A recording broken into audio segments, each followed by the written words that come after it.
Hello everybody, Chef Archie Pie here. I'm making casserole of chicken in red wine with mushrooms and bacon today. A wonderful, wonderful dish. Some people would call this coq au vin. It's slightly different to coq au vin because it doesn't have any whole shallots in, but it does have onions, so maybe it's a version of coq au vin. This is a fabulous dish for a dinner party, a family gathering, or even a celebration. It's a perfect fall winter dish for everybody, and it's quite straightforward to do. Any carbohydrate is perfect: mashed potato, noodles or rice, whatever you have. Right, let's look at our ingredients and see what we'll need. I've got 4 chicken drumsticks and thighs. I've got free-range corn-fed there. I've got some mushrooms, some butter, some flour, some cooked but not browned bacon, some wonderful red Côte de Rhône, some chicken stock, some onion, garlic, flat leaf parsley, some fresh rosemary, some thyme, and I've got a tablespoon of tomato puree. So those are pretty much all the ingredients we'll need. So without any further ado, let's crack on with the dish, shall we? Okay, I've got a knob of butter and a tablespoon of olive oil in my pan. I'm now going to pop the chicken thighs in the pan, skin side down. You want quite a medium to a high heat for this stage, looking to get the chicken nicely sealed. I have tossed the chicken in some salt and pepper prior to popping it in the pan. Because this casserole dish I'm using is quite a good size, it safely and comfortably accommodates all the chicken I have in the recipe. Looking to get some beautiful colour on all this chicken.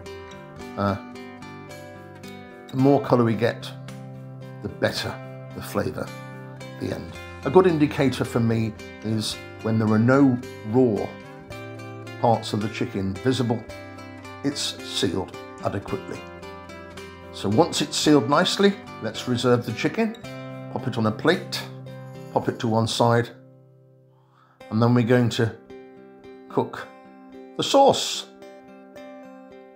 Right, onions, garlic, fresh herbs into that pan. I'm going to cook it for a few minutes, try and scrape some of those wonderful bits that have accumulated on the bottom of the dish.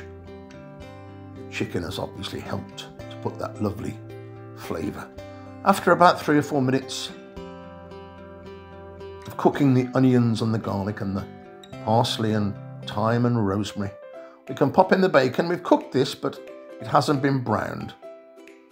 So the bacon is now going to secrete a certain amount of fat that will contribute to the moisture we will need, because very shortly we're going to pop in the mushrooms. So after cooking the bacon for 3 minutes, now it's time to pop in the mushrooms. Do note I haven't thinly sliced the mushrooms. They're quite chunky. We do want to retain the shape and the definition of the mushroom in the final dish. So the mushrooms will now absorb any surplus moisture in the pan.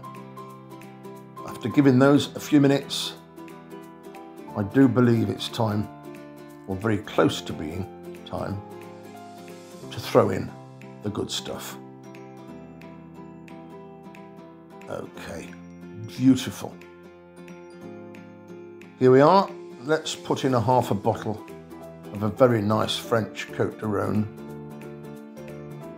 But any red wine will give you a great result in this dish. I know a lot of people profess to use the best red wine, and yes, I agree with that. Just popping in a tablespoon of tomato puree, I'm going to mix this in and continue cooking this for around 5 to 6 minutes until it slightly evaporates. Yeah, any red wine is perfectly acceptable. And I'm not against using an expensive wine, but at the same time, an acceptable middle of the range red wine will still produce a fantastic chicken casserole. So once we've cooked that wine with all those ingredients in there for around 5 to 6 minutes, we're going to pop in around about a pint of chicken stock. The better the stock you use, the better your dinner will taste. Okay, once it's come to the boil, let's pop all our chicken pieces back in and the lid goes on, and I'm going to cook that over a low simmer for around 50 to 55 minutes. After that, I'm going to reserve the chicken pieces, take them out. There we are, and they are fantastic. The smell's wonderful. We're now going to thicken the sauce. So I'm bringing the sauce to the boil, and I'm going to try and take off the butter and the fat off the top of my sauce. Just let the ladle sit on the surface of the liquid, just taking little puddles of the fat off the top, because we're going to mix all these little bits of fat that we can collect from the sauce. We're going to mix that with some flour to make a paste, and we're going to thicken. Here we are, it's in a glass dish.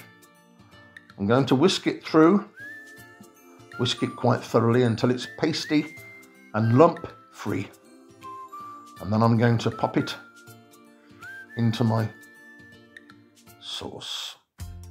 Okay, at this stage you'll need to turn the heat right down and whisk quite vigorously. If you feel it's too thick, you can add some more wine or some more stock. Thickness is personal. I've added a little bit more wine because I felt it was getting a bit thick. So I've added some more wine. Now I need to check my seasoning. Like I said, all the measurements and volumes for the dish will be in the description. A little bit of salt and pepper. Got quite a bit of salt from my bacon and musk, so I don't want to overdo the salt. There we are, about 1/4 teaspoon. Whisk that in. Return the chicken pieces to this fabulous sauce or gravy. Bring it to the boil and it's ready to serve. It really is a fabulous dish. And you can use any part of the chicken. I'm going to taste the sauce.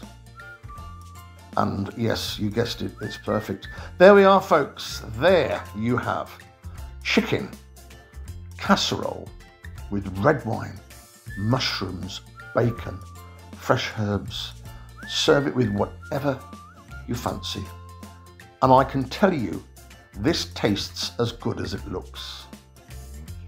Look at that, really is glossy and velvety, and that sauce is perfect. So before I tuck into this wonderful dinner, may I please ask if you could share, like or subscribe, and to find out about my next video clip, could you press the notification bell if you fancy, of course. This is Chef Archie Pie, sending everybody lots and lots of love. Please do take care of yourselves, and I hope to see you very, very soon.